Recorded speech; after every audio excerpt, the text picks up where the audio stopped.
Hey, calling Chris Anderson in London.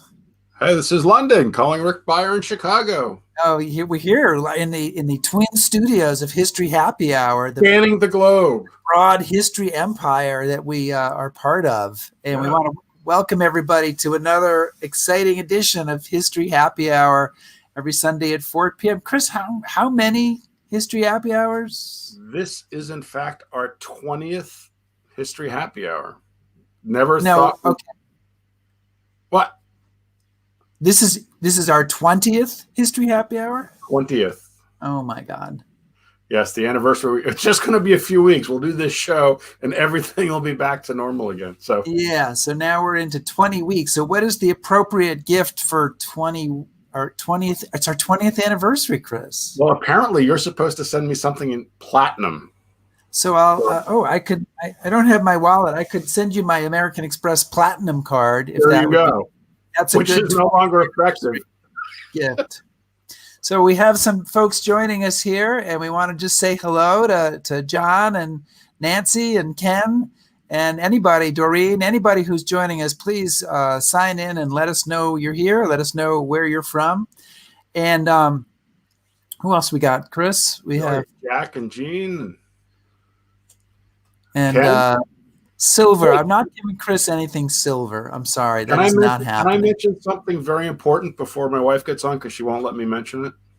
Yes. Do you know what happened yesterday?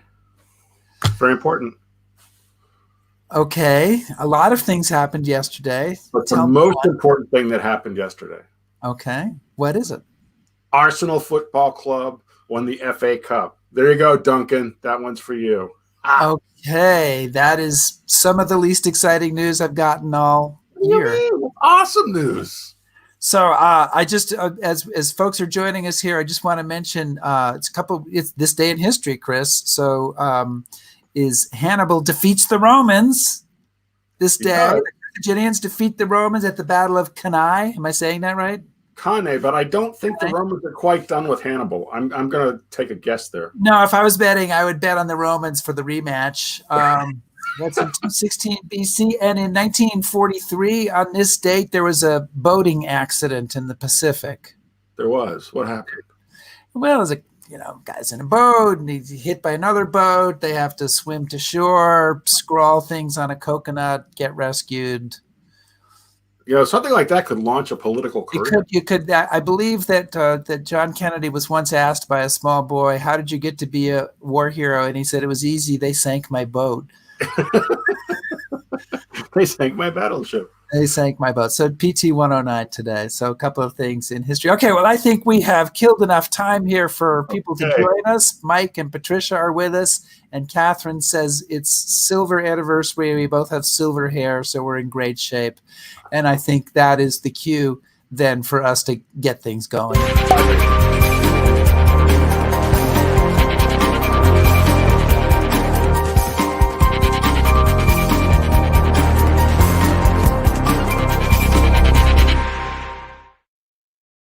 And I'm sorry I cut you off.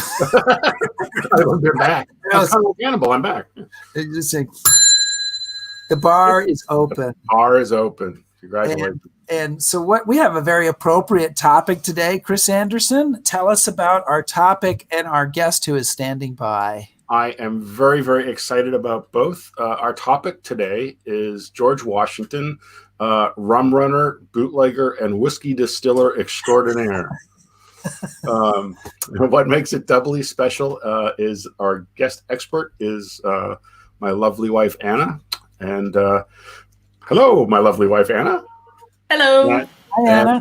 I just want to say that many, many years ago when Anna and I first met, she was an archaeologist and did some remarkable work at Mount Vernon. And in the process of some of her work, she did some research and was one of the first people to do research on George Washington's whiskey distillery and found out some fascinating things about our first president and wrote it up, and that in many ways led to Mount Vernon's efforts to recreate the whiskey distillery. And I've always been very proud of the work she did and found it very, very fascinating. So I thought, what better way to celebrate our 20th episode than talking about whiskey? Woot woot. And so, Here. yeah.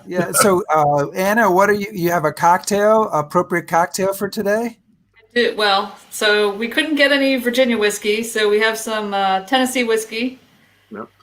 Good old Jack Daniels with ginger ale. All right.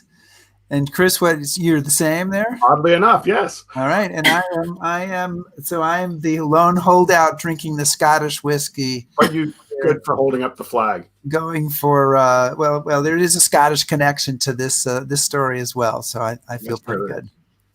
Anna, welcome to History Happy Hour, and Anna joins us from the London studio. In case you were all wondering, the lower level of the London studio. It's a 2-level studio in London. Chris, you want to start us off? Yeah. So, other than just brightening us with your presence, what was the thing? Well, tell us a little bit about Washington's Distillery and maybe what we knew about it before you did your work and before the archaeological dig and kind of what your work led to. Okay. So very little was actually known about Washington's Distillery before I did the research. It was known that he had one. And it was thought that he was just distilling crop overage to prevent it from just rotting, sort of turning it into a more useful product that he could use on any one of his 5 farms that made up Mount Vernon Plantation. And it was sort of that way for a very long time. George Washington was long considered gentleman farmer. He was, like many other plantation owners at the time, he was innovative in a number of his agricultural practices and trying to move away from tobacco for a number of reasons and diversifying his crops. And many plantations, there he is. Ask me a drink. There he is. That's him. Yes, that's him. And he worked hard at diversifying his plantation. He had a number of sort of, I guess we would refer to them as cottage industries that initially were set up to, like the blacksmith shop. It was initially set up to serve the needs of the plantation, but then also his neighbors, sort of in a 5-mile radius catchment area. But then the needs of the plantation outgrew what he could provide to his neighbors. So that became just something that he did to keep everything running on his farms. He had other ventures. He had fisheries.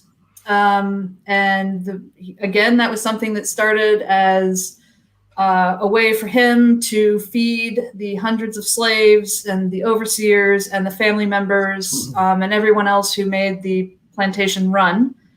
But he did find that there was overage. He had 5 fisheries along the river, and he found there was overage. So that was something that he started to then sell to his neighbors, but then also that he consigned in Alexandria, Virginia, which was the closest metropolitan area to Mount Vernon.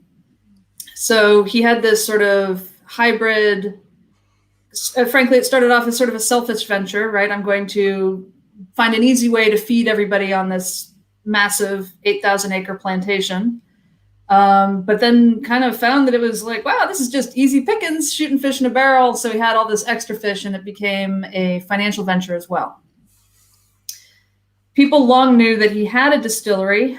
It was next to a grist mill. The first grist mill that he had was quickly deemed to be too small. He ground his own grains and sold flour up and down the eastern seaboard into the Caribbean and into Europe. And the need was so great that he needed a larger mill that had a larger mill race and a better water source. So he moved it to where the grist mill is now, which, if you are visiting Mount Vernon as it stands today, is probably about a mile walk. So the mansion is that red dot. And then over there by Woodlawn on the far left side of the screen, you can see Distillery, and that's grist mill. So that's where it's located. It's just a short. Really good eyes to see that.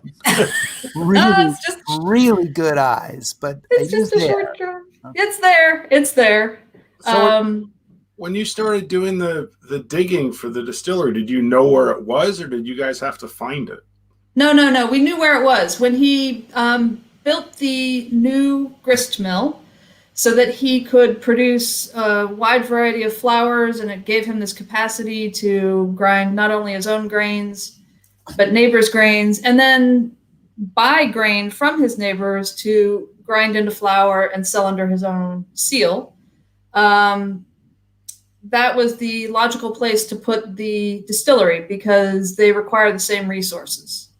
So the distillery originally started in 1797 when his farm manager, Scotsman named James Anderson, no relation, arrived.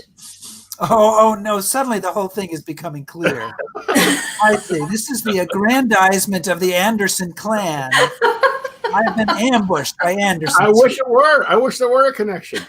No connection. Oh, we don't know if there's a connection. Oh, sure. No connection. No kickbacks for us. So his farm manager, being a Scotsman who was a distiller in Scotland, arrived and immediately set about talking George Washington into setting up a distillery next to the grist mill. Washington agreed. He was a little bit hesitant, and there are many letters in which he acknowledges that this is something that I know nothing about. Like fishing, I know something about. Blacksmithing, milling grain. These are all things I know something about. But I can drink it, but I don't know how you make it, and I don't know how expensive it's going to be to make it, and I don't know what risk is going to be involved and what materials you're going to require. So I'm putting my trust in you. So Anna, so it's kind of interesting. He's still president in early 1797, if my date memories are correct. He's going to be president until March. He's hired James Anderson. So why, if he's so nervous about it and kind of hesitant about it, why is he willing to go ahead and make what ends up being a pretty big distillery? I mean, do you have any idea, even a thought about it? Yeah. So the speculation is that he was getting old and he was tired, and he just wanted to. It was known that he just wanted to go back home. He just wanted to be a farmer. He didn't want to be a general. He didn't want to be the president. He just wanted to close the cover on that part of his life and get back to what he truly loved, which was bring the hammock by the archers at Mount Vernon there. And yeah, that's exactly what he wanted to do. He wanted to sit under his own vine and fig tree, I think. That's exactly it. But he just wanted to get back to, the way things were. And at the same time, he also realized that he was getting older and things were changing. And certainly the relationship that the now fledgling United States had with Britain was different than it was in the 1760s. And so commerce and trade was different. And so he was also trying to pivot, I think, into a way to capitalize on what the plantation could do. And the distillery, while he had some hesitation and he had some small anxiety about it, there are also many accounts in his letters. He was a prolific letter writer, and everything got saved. The archives at Mount Vernon are amazing in that regard. But there are a number of letters that he wrote to folks where he was sort of expressing hope and excitement at this new venture. And, maybe this will be, we'll see how it goes. I'm kind of excited to see how it turns out. So the distillery started at the grist mill. It was started in the cooperage building. It was a cooperage shed. And it was a small distillery. It was just 2 stills. And that was in January 1797. The first batch, I have notes. I'm sorry, that's why I'm looking down. Lots of dates and numbers in this thing. At late February 1797, the first batch of whiskey was produced in the 2 still cooperage cottage by the distillery. In March, George leaves the presidency and he returns to Mount Vernon. And in the ensuing months between February and October, Anderson convinces him, and rightly so, by just showing him some of the facts and figures that are in the distillery ledger, that we can make a lot more. The demand is very high, and 2 stills aren't getting it done. You need to build a purpose-built building that has more than 2 stills that can accommodate the demand. And so in October 1797, he built a large stone building, which I have a picture. Ta-da! Slide. That's the distillery as it stands today at Mount Vernon. It contains 5 stills, and wow. It is a large building. It is 75 feet by 30 feet, which is 2,250 square feet. Your average distillery in the 1790s was only 800 square feet. So it's a massive operation. So, honey, go ahead, Chris. No, I just want to kind of like back up just a bit. Yep. Obviously, maybe you would know, but was he aware of the huge market for his produce? And so people have a better understanding. What was the market in early America? I mean, were we drinkers? Were we not drinkers? And was he kind of tapping into something there? Yeah, so America was a land of drunkards. People drank a lot. I mean, people think people today drink a lot, and they would not have survived in the 18th century. Colonies / America, people drank a lot. They drank some kind of alcoholic beverage all day long. That's just what they did. They drank a lot of rum, didn't they? They did drink a lot of rum. So that was a drink that was very popular before the American Revolution because of the fact that they were able to get the molasses and the molasses from the West Indies, and they could process that up and down the East Coast, primarily in New England. But during and after the American Revolution, it fell out of favor. Obviously, people still drank rum. It was still available and people still drank it, but it fell out of favor because it became a drink that was strongly associated with Britain, which, of course, during the American Revolution, yeah, we can't have that. We're good guys. Good guys. Super fond of. And it also became more expensive because trade routes had been stopped because of the blockade. And then also the West Indies, where the molasses comes from, that's the primary ingredient in rum. The molasses plantations in the West Indies also sort of cottoned onto the fact that, wait, we can actually make the rum ourselves and sell that and make more money instead of just selling the raw materials to somebody else to make. So a lot of the sugar plantations in West Indies switched to also incorporate their own distilling. So they still sold the molasses on, but they also sold the rum. So in a nation of people who really don't drink anything except alcohol, in some form or another, there was a need to find something else. Whiskey had always been a thing. It had always been present in the colonies. It was widely considered sort of a seasonal alcohol because it would be distilled at the end of the harvest season. You would harvest all of your grains, you would mill into flour, and then there would be overage, and that would be distilled because grain rots, but alcohol does not.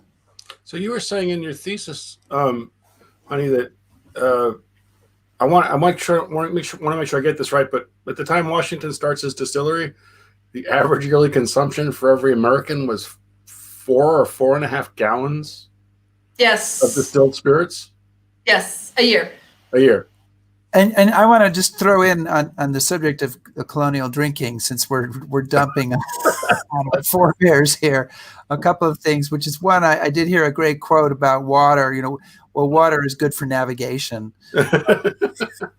And I also I found a letter that Ben Franklin wrote in 1787, in which he is extolling the importance of the elbow, and the fact that what's great about the fact that we have an elbow is our elbow is positioned in such a way that we are able to raise a wine glass to our lips, and that this is something that humans have that animals don't. And he even includes some drawings in his letter to demonstrate. Progress, damn it, progress. This is Ben Franklin drawings here about, and his last line of the letter. Well, it's in French, but I'll go with the English translation. He says, "Let us then, with glass in hand, adore this benevolent wisdom." That is putting the elbow there. Let us adore and drink. So clearly, Okay. I think yeah, that's almost as good as mentioning a ghost army. So clearly, it's a big drinking time. So we're there's a sort of a switch over to whiskey that's going on, and I always think it's interesting how things like, if somebody now was drinking coffee instead of tea or whiskey instead of rum, it's considered a matter of taste, and yet that taste is almost always determined by economics, politics, trade routes, sort of the rise and fall of businesses. And it's shaped and molded. But so whiskey becomes more important, and Washington's part of that. And we have a question, and we do welcome questions from our audience. Please let us know if you have a question, type it in. We do have a question. Weren't there a lot of small whiskey operations at that time, especially where there were Scottish settlers? And I would add into that, you've already alluded to this, but how does Washington's distillery differ from that? I think I saw a figure possibly in your thesis or possibly in the book Alcoholic Republic that 1 out of 30 farms had a distillery. If there's so many distilleries, how does Washington stand out? Is it size or what? Right. So yes, to answer the first question, yes, there were a lot of small still operations, and whether there were Scots there or not, it was just a very common thing on farms. But the difference is that they were seasonal. They didn't operate year round. George Washington's whiskey distillery, his most prolific year was 1799, which was the year that he died. I actually have some really great numbers here to share. So in 1797, when he had his small little 2-still distillery in the cooperage shed, he distilled approximately 650 gallons of whiskey. In 1798, he distilled 4,320 gallons of whiskey, and he got really hopping in his 5-still distillery in 1799, and with 10,000 gallons of whiskey in a year. And then he, of course, died in December 1799. And in 1800, the ledger I reviewed and analyzed continued into 1800. The distillery still produced 400 gallons of whiskey, but that was in the very, very early part of 1800. It was like January and February, and they were clearly just selling off what had been made while Washington was still alive. So between 1797 and 1798, it was a 7 times increase in volume of whiskey made. From 1798 to 1799, it was 2.25 times of an increase. And then after he died, it was 25.5 times decrease. So Washington's whiskey distillery with 5 stills was a massive commercial operation.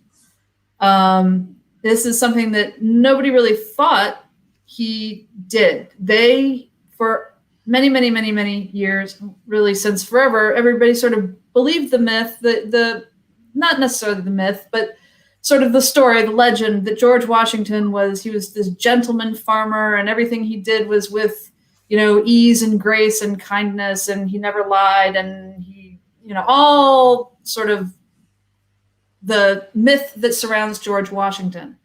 And certainly no one was thinking that he was like, how can I make a pile of money? And that is what the distillery did. And by diving into the farm ledger that was the subject of my thesis, it really sort of pulled the curtain back on how much of a commercial interest the distillery was. I actually translated some of the amounts of money that he made into modern dollars, which I think is always kind of fun to sort of have a sense of what things are worth. So 1799 was the year with the highest production. And so the nearly 10,000 gallons of whiskey were valued at $7,675 in 1799 dollars, which, if the little converter engine that I found on Google is correct, equals. It certainly is. Of course. Uncle Google will never steer us wrong. Google never lies. Equals approximately $161,000. So that's a pretty good. That's a good haul. Well, so I was looking at the thesis. I mean, just to give people a comparison, in your thesis, you talk about the Brown family. Yes. Famous for slavery, sugar, and a little university up in Rhode Island. And what was they were producing? And another distillery were producing not even as much whiskey as what was Washington produced, right? They were producing something like 10,000 gallons, but it was all the big distillers in Rhode Island. Right. So there were two major distillers in Rhode Island. And at the same time that George Washington was producing 10,000 gallons of whiskey, these two distilleries combined were producing 10,000 gallons of rum. So Washington is one of the largest alcohol manufacturers in America. Yes. In fact, there was a survey done by Colonial Williamsburg of various industries throughout sort of colonial world, colonial America. And during the same time frame that George Washington was operating his distillery, 1797 to 1799, his was the largest distillery in colonial America and early United States, not just before the Revolution. But so it says something about Washington, that something that he doesn't know a lot about, that he's kind of new to. Right. It's jumping in with both feet, man. It was very entrepreneurial, and it was a bit of a leap of faith. And he did do due diligence on it, though. He wrote a number of letters to friends and trusted advisors who either were rum distillers or were familiar with the distilling process, maybe whiskey, maybe rum, and asked them straight up, is this worth it, or will I just be throwing good money after bad? And they all wrote back with, no, this brew on. 2 thumbs up. Good plan. Do you think? I mean, I sort of put this to Chris. I mean, I think that it strikes me that there's many times when Washington is a bit of a risk taker in battle. He's bluffing the British when they're putting the arming Dorchester Heights. He doesn't really have any ammunition. He goes into battle a number of times when the chances don't look great and people think maybe he shouldn't be doing it, and it doesn't always work out. But it seems like he's pretty consistently somebody who's willing to go say, well, okay, I'll give it a shot. So I want to ask Anna a question, if it's okay, Chris, for me to talk a little in this one. Yes. I did. Yeah. We did get a question here. How many guests before today have been called honey on the show? And so we're going to look back in the previous shows. I call Rick honey all the time after the show's over. So we're going to look back into the previous shows and try to answer that question. But Anna, I'm really interested in the ledger. So there you are. You are a graduate student at William and Mary. You are a person with archaeology experience. You are the first person, if I have this correctly, to transcribe and analyze the data from this particular ledger, which tells the story of Washington's distillery. And it changes, as we've discussed, kind of our understanding of Washington, because he's not a gentleman farmer. He's an entrepreneur. He's an innovator. He's kind of a small-scale industrialist in all of this. So how did you latch on to this? And was it because why had nobody else done this? How did you happen to do it? And was it one of those moments where you're like, holy moly, I think I'm the first one here. I think this is really going to change what people think. Right. So it was kind of a combination of factors. When I was in graduate school at William & Mary, I was sort of trolling around for a topic for my thesis. And lots of things seemed interesting, but nothing was really sticking.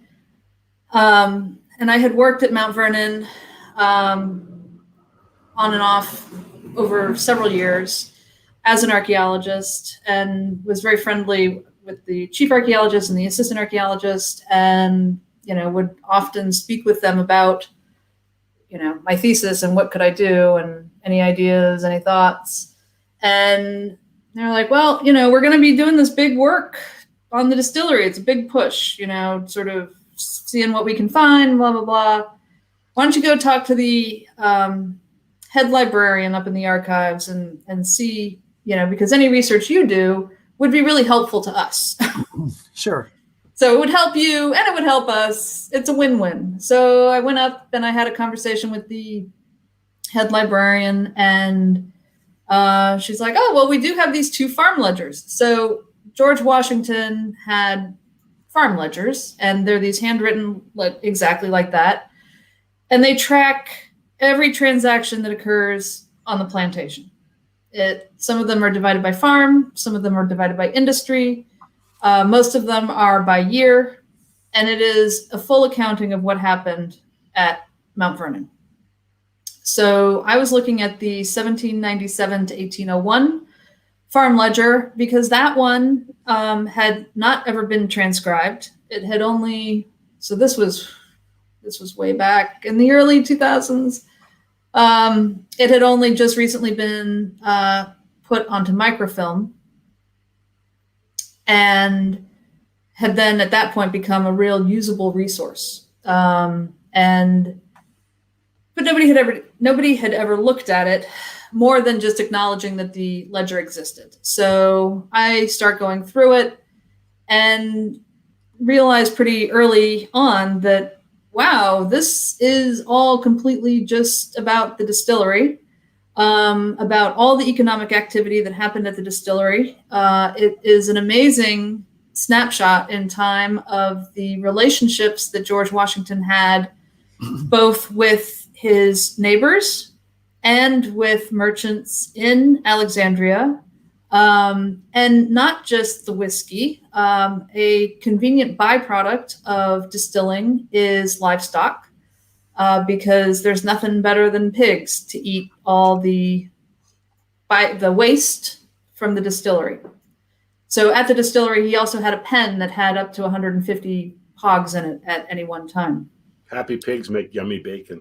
Yes, all very well fed. And so as I started to sort of just look through the pages of the ledger, I was like, wow, this can really tell a story. And it's a story that nobody has ever told before. My degree is in anthropology with a focus on historical archaeology. So I had to set the ledger somehow into a cultural anthropological framework. That part was really hard for me because I really just wanted to dive into the data in the ledger and just start telling the story that the ledger had to tell, and not. That's the part of the thesis I skipped over. Yeah, that's the part of the thesis I skipped over too. That was not my favorite part. Don't tell your thesis that was the hardest part to write.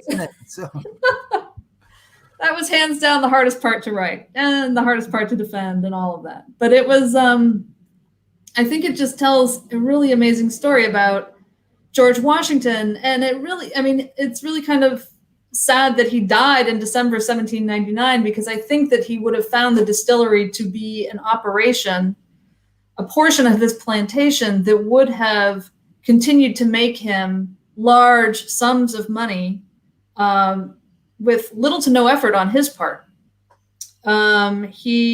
James Anderson's son, John Anderson, was actually the person who was in charge of the distillery on the day-to-day basis.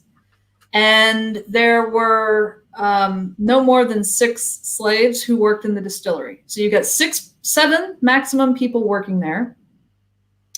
And at the end of 1799, when they balanced the book, they had a profit of $1,850 which translates to about $38,750 $2020.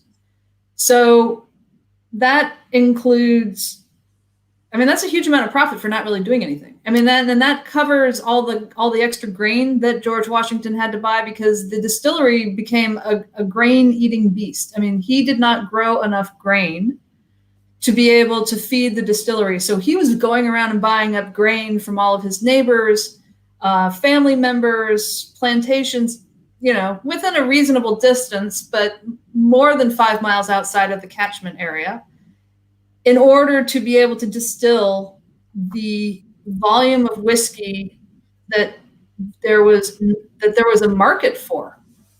Well, I mean, that's one of the things that I found really interesting was you talked a little bit about kind of closed communities and open communities. Closed communities being very self-sufficient, and we're yeoman farmers, and we grow what we eat and produce what we need and all this stuff. And then there's those grubby capitalists who go out and have access to the wider economic market, and they're kind of at the whims of that. And what you found in the ledger says that Washington is kind of bridging that gap, and he's going out into the world, which is not the image that you have of these plantations and these plantation owners. I mean, Washington is selling all over the world. Yeah, I mean, definitely the times were changing, and I think Washington he was not alone. Many plantation owners were seeing the writing on the wall that we're going to need to evolve and change. And the way he did that was he started to develop more industry. The distillery was the biggest thing to sort of, maybe I don't need to be such a big planter. Maybe I can do other things. Maybe I can do things that don't require so much manpower, which reduces my overhead, right? And it was definitely a period of transition, and it's unfortunate, I'm sure for many, many reasons. It's unfortunate that George Washington died in 1799. But from the point of view of the distillery, it really would have been interesting to see how it would have looked in 1805 or 1810, after it had been a going concern for 5, 6, 7, 8 years. Would it continue to basically double in production? I mean, that's impossible. At some point, it would have had to level out. But would it have leveled out at a level that would have made it so incredibly productive that he maybe would have been able to change other things on the plantation, maybe shed some of his acreage, maybe free his slaves, some of his slaves, maybe not all of his slaves. But it's a big question mark that we can only just hypothesize about. So, right. So our kind of whole image of him might be different if he lived another 5 or 10 years. I mean, yeah.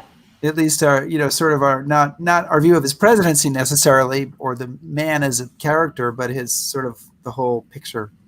But so anthropology and archaeology are great, but I really want to get into something of, I think, real interest to our audience, our happy hour audience here, which is what this whiskey was about, whether this stuff was any good. And I have reproduced a chart from your thesis, and I want to just tell our audience that if you go to the reading list on the History Happy Hour webpage at StephenAmbroseTours.com, we have a link that you can download Anna's thesis, and you can read the good parts and the other parts, and they're all good parts, and it's all parts. And it's very interesting. I mean, I found it very, very revealing. But there's this great chart, and I love this. So this is the kind of whiskey described that you gathered this data and you pulled it together into this chart. So the most of what he made was just whiskey. It's just described as whiskey. But then there's also these small batches of common, rectified fourth proof, which sounds really scary, whiskey strong proof, fine rectified whiskey, rye whiskey, and double distilled. So now it sounds like, my God, George Washington has a tasting menu of this incredible variety of whiskey. What do we know about what any of this stuff would have tasted like or been like to drink? So I think it's pretty safe to assume that the whiskey, which was the most common at the 13 or 11,000 gallons that it is, that was basically distilled, poured into a barrel, and sold. So it was as close to Everclear as you could get. It was not. This isn't fine-aged Glenmorangie. No, none of this is fine-aged. Even the rectified fourth proof or the double distilled, still not finely aged. Rectified fourth proof sounds like, something you drink in a secret ceremony where, a portion of the drinkers may die from drinking the rectified fourth proof whiskey. Just a great name for a band too. Rectified fourth proof. Yes. Band name.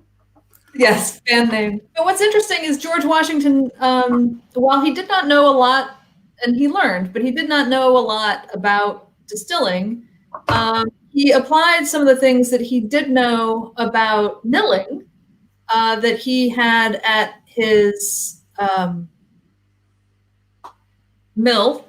grist mill, excuse me, that he then applied to the distillery. So he had several grades of flour.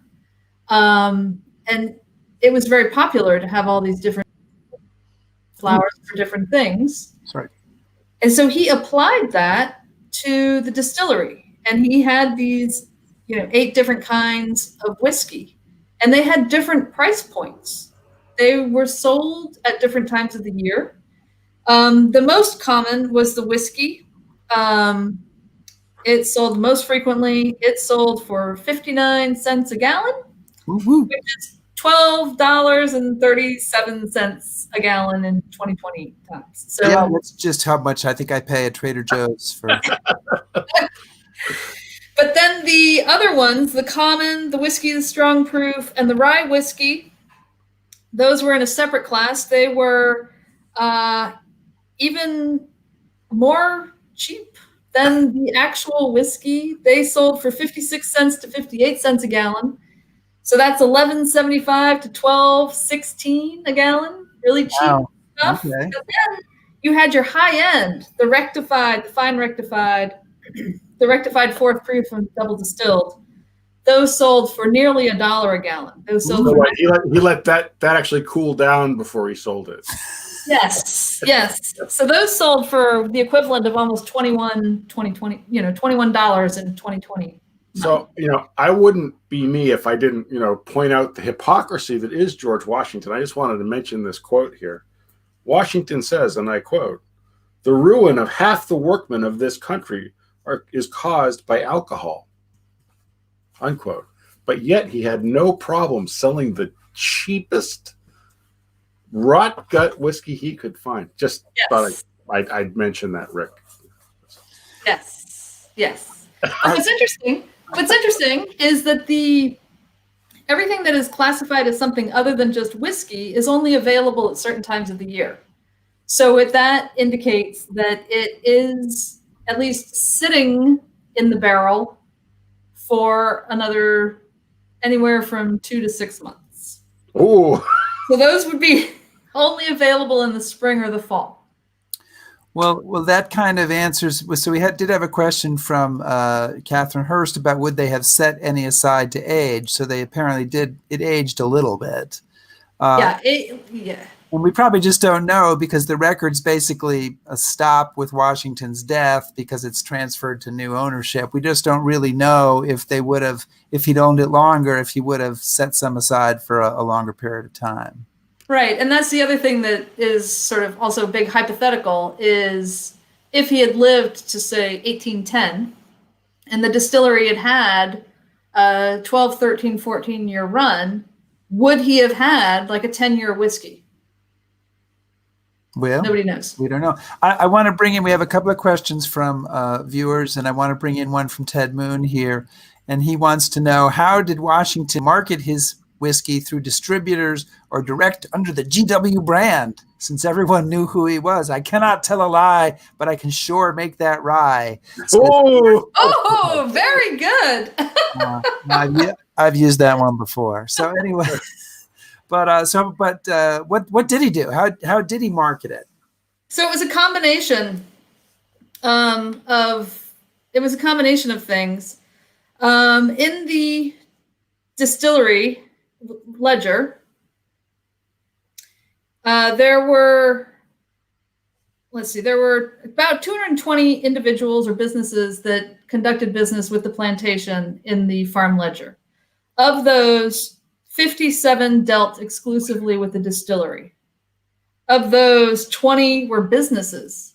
And the businesses were a wide range of businesses. There was one, Lawrence Hoff.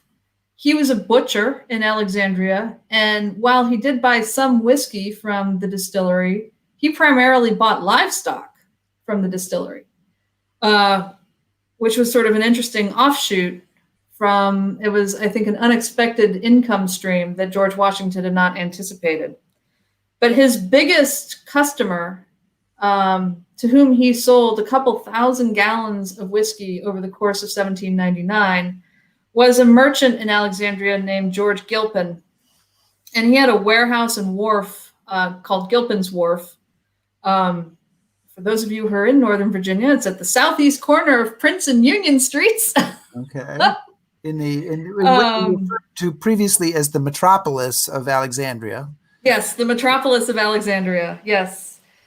And Gilpin was the in-town retail outlet for George Washington. They originally had an arrangement where George Washington would consign his whiskey via George Gilpin, and Gilpin would get a commission on all the whiskey that he sold. So it would mean that the people who lived in town or who lived north of Alexandria, which was too far to get to Mount Vernon and the distillery, they could still get Washington's whiskey without having to go all the way down to the distillery. But in about the middle of 1799, that relationship changed, and Gilpin started to buy whiskey from Washington wholesale. And then he sold it under his own label in smaller quantities. So it became a very different kind of economic relationship. So, and throughout this whole time, there were still people who were coming to the distillery and they were buying 200 and 300 gallons of whiskey at a go, once a month, once every couple of months. They would pay cash for it. Party time. They'd pay cash for it, or they would barter for it. That was a very common way of getting the whiskey. I don't think anything was branded as we would know it today, right? So there's, Jack Daniels with the black label with the number 7 on it, or Maker's Mark, or anything like that. Of course, they do it today, though, right? The distillery at Mount Vernon does sell. They still operate, and they do sell George Washington whiskey. I've seen the bottles online. Yeah, I don't think George Washington would recognize the whiskey that's produced at the distillery today.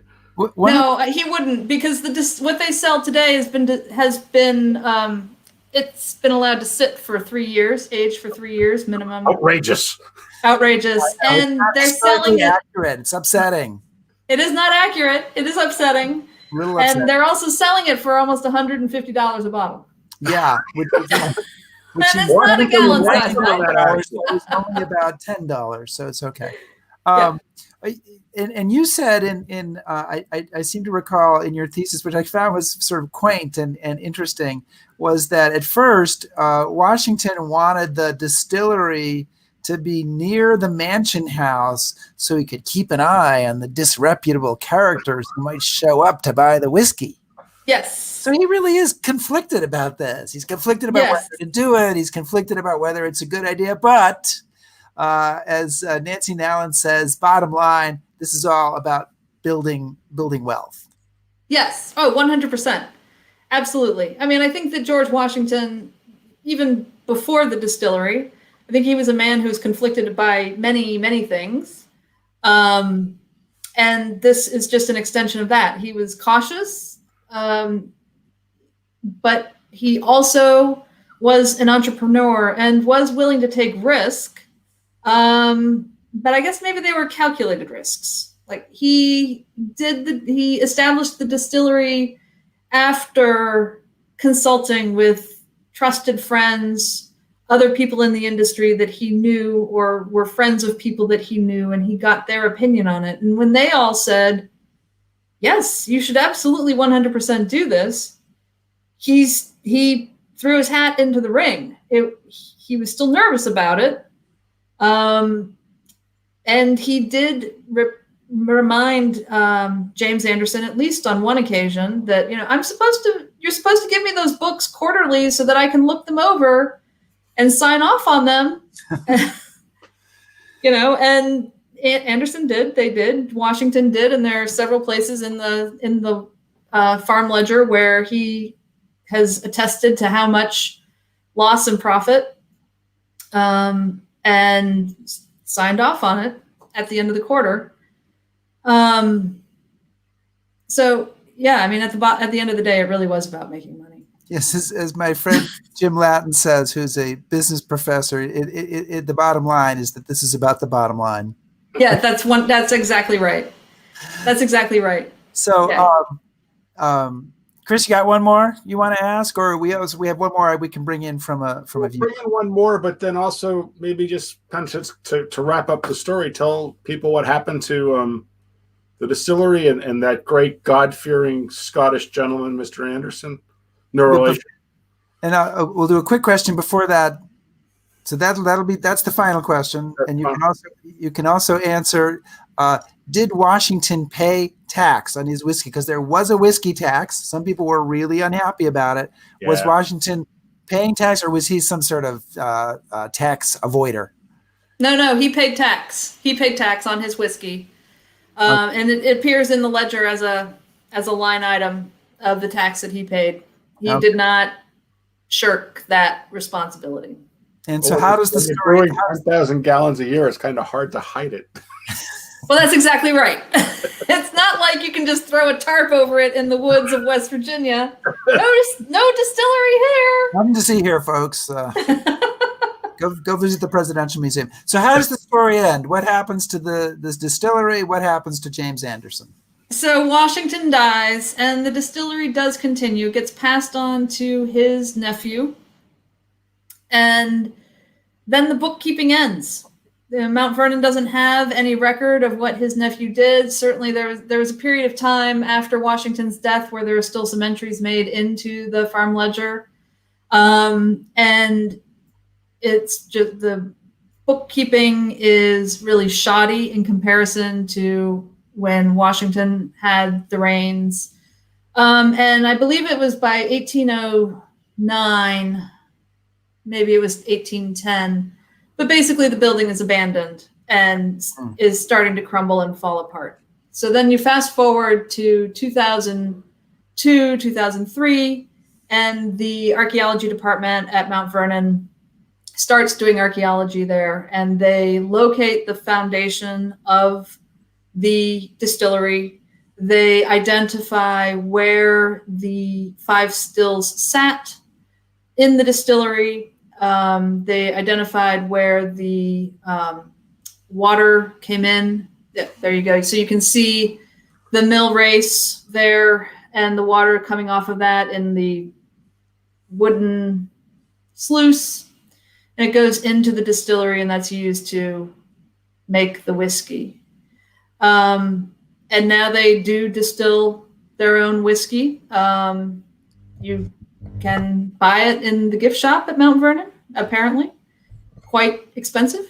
Don't know what it tastes like, but it is not what George Washington distilled. It has aged for at least 3 years. So it won't put hair on your chest. Well, and you can't strip paint with it. Well, Anna Anderson, thank you so much for joining us here. We're lucky to have your expertise on this really great topic, and we've finally got a chance to talk about drinking on History Happy Hour, and we have another drinking episode coming up in October or November, so that'll be exciting too. And thanks so much for coming. Well, thank you so much for having me. This was fun. Good. All right. Cheers. We're gonna say goodbye. Goodbye. Bye. And, there you go. And wow, that was fabulous, Chris. Yeah. And if you see our guest at any point later in the evenings, tell her that it was great. And you have a history happened here, I think, to share regarding George Washington. Tell us. Well, as you know, George Washington doesn't receive a lot of play here in London, where I live. Can't imagine why. But the ever-vigilant ladies, the daughters of the American Revolution, noticed a gaping hole in London statuary. So sometime in the 20s or 30s, I believe. It's in the 20s, yeah. They were kind enough to give us this statue of George. So this sits in Trafalgar Square, just up behind Lord Nelson, if you find yourself there in Trafalgar Square. George is looking away, but over his right shoulder, if he were looking the other way, he'd be looking about a block away is one of my favorite statues, which is the statue of George III. So I guess he's showing his disdain by looking off in the other direction. I'm happy. This is how we know it was in 1921. Oh, there you go. To the people of Great Britain and Ireland. So fabulous. And I'm sure that all those people of Great Britain and Ireland appreciate that. Every day they wake up in London and say thank you to the ladies of Virginia. I wanted to, instead of the normal history joke of the week, I wanted to do a variation on that, which is over the course of the years, I've come across exactly 2 humorous remarks made by George Washington. And so I thought I would share jokes told by George Washington. It's a little short for a book, so I can't. I'm thinking I need at least 3 jokes to make a book out of it. But the first one is, as the story goes, crossing the Delaware in 1776, Christmas Day, and it's bitterly cold, and there's ice, and it's snow, and it's nasty, and they all think they're going to lose, and it's going to be horrible. And Washington is getting into the Durham boat, and Henry Knox, his commander of artillery, is sitting in there, who is a rather portly young man. Yeah. And as Washington steps into the boat, it is said that he nudges him with his foot and says, "Shift your fat ass, Harry, but slowly, or you'll swamp the damn boat." And this is supposedly then circulated among the men and sort of raised morale in their moment of difficulty there. So that's Howler number 1 from George Washington. I mean, that's and then the second one is when he visits Lexington. He visits the scene of the Battle of Lexington in 1789. He said the spot where blood was first spilt in the Revolution. Uh-huh. And somebody who was there with him reports that he related a story that Ben Franklin had told him. That Franklin, I guess probably when he was negotiating the Treaty of Paris, but he's in conversation with some British official who was expressing outrage at the unfair tactics of the Americans, at the Battle of Lexington, firing from behind stone walls. And Ben Franklin, as Washington told the story, Ben Franklin said, "Yes, but didn't the walls have 2 sides?" I mean, that is, whoo, George, you're knocking him dead, baby. He's here all week. I know, but he was president, so probably everybody laughed. Oh, yes, they would. Yeah, a loud laugh. And we gave George Washington writing credit on the history jokes of the week. What is up next week, Chris, we have our very first return engagement of a guest. Yes, well, back by popular demand, we're going to have the wonderful Don Farrell back to talk about the actual mission to drop the atomic bombs on Japan. Last time Don showed on the show, we had so many questions about the invasion on Saipan and Tinian, we didn't quite get there, right? Right. So he has agreed to cross many time zones and date lines to appear on HHH again to talk about the atomic bomb missions. And it will be, of course, we're coming up on the anniversary of that, so it will be very appropriate. Most appropriate. And as we end the show, I want to give just a shout out to, we lost do you have your glass handy? I do. We lost a Ghost Army veteran this week. Arthur Stillstone was 97 years old. He was featured in the Ghost Army documentary. He was a wonderful gentleman, and I've known him now for 14 years, and just very, very close to him. And he's the one who told us the great story and painted the great painting with the Frenchmen on bicycles who see 4 GIs lifting a Sherman tank and they can't figure out what's going on. And Arthur tells them, well, the Americans are very strong. So that was his story. We miss him, but we can all raise a glass since we're mentioning the Ghost Army and say, Arthur, he lived a wonderful life, on to better places.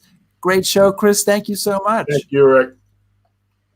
And we shall return in a week. Can't wait. Cheers.